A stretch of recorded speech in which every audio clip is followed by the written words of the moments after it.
Az Atalantában angol és német nyelvoktatással foglalkozunk. Azt gondolom, hogy álszerénység nélkül mondhatom, hogy arról híres az iskola, hogy a nyelvoktatás a szakmai oktatás mellett egyenrangú, és mindig nagy gondot fordítottunk arra, hogy színvonalas legyen ez a nyelvoktatás. Tanáraink magasan képzett, megfelelő szakmai tapasztalattal rendelkező tanárok, akik nehéz szakmai felvételi után kerülnek be az intézménybe.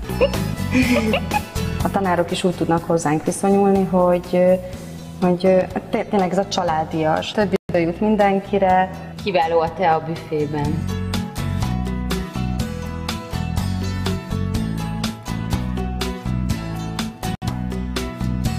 Na, nekem még az volt a jó, hogy államvizsga előtt még itt fél évet tanultam médiát. És média szakirányon államvizsgáztam. És így nem estem ki a gyakorlatból. Részemről az volt a pozitív, hogy én az Óbudai Egyetemre jártam előtte, és nekem haza kellett volna költözni vidékre, viszont én nagyon megszerettem Budapestet, és az, hogy én ide jelentkeztem, az megteremtette nekem arra lehetőséget, hogy itt maradhassak Budapesten.